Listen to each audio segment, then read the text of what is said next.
जय गुरुदेव जी। ये मेरे गुरुदेव जी हैं।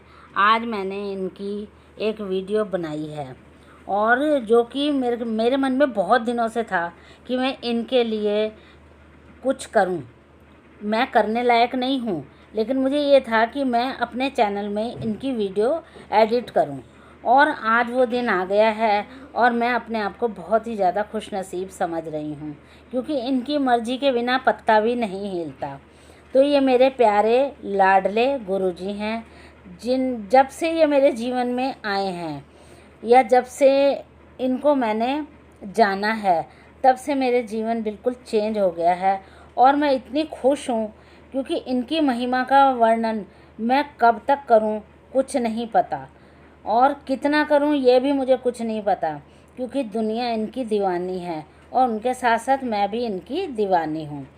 तो मैं आपको यही कहूँगी कि ये गुरुजी के बारे में जो मैं आपको बता रही हूँ वो ये है कि जो भी इनके संपर्क में आ जाता है वो उसके वारे न्यारे हो जाते हैं, और ये बिल्कुल सच बात है। आप एक बारी इनकी महिमा का वर्णन करके देखिए। आप एक बारी इनकी महिमा का जब वर्णन कर देंगे और जब इनकी महिमा सबके आगे गा देंगे, वैसे तो कहने की ज़रूरत ही नहीं है, तो आपको पता चलेगा ये गुरुजी हमारे कितने प्रिय हैं। तो सबसे पहले मैं इनके चरण स्पर्श करूंगी, और मैं चरण स्पर्श करने के बाद मैं आपको ये बताऊंगी कि जब मेरा इनसे संपर्क हुआ, वो मेरी बेटी की एक फ्रेंड है, उसने अचानक ही मेरे को इनके बारे में बताया और वो कहने लगी कि आंटी आप एक बारी बड़े मंदिर जाओ, एक बारी बड़े मंदिर जाओ और जाके उनके दर्शन करके आओ।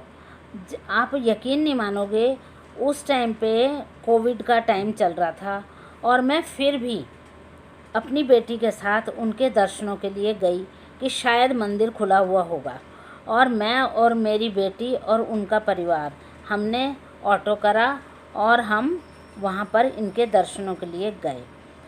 और जब हम वहाँ पहुँचे हैं, मंदिर बंद था, क्योंकि कोविड की वजह से मंदिर खुला नहीं था। थोड़ी सी निराशा तो हमें ज़रूर हुई, लेकिन वहाँ के जो वॉलंटियर थे उन्होंने कहा कोई बात नहीं, आप आ गए हैं ना, ये भी आपके गुरुजी के दर्शन हो गए हैं, आप बैठो।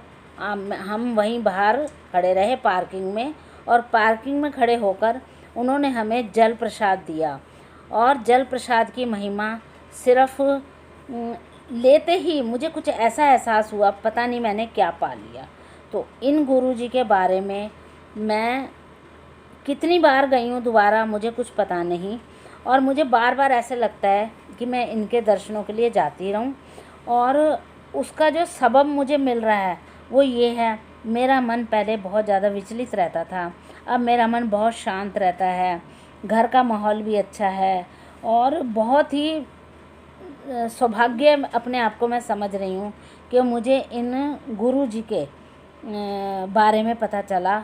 और मैं उस लड़की का भी उसका नाम शिवानी है, मैं बहुत ज़्यादा शुक्रिया करती हूँ कि उन्होंने मुझे इसके बारे में बताया।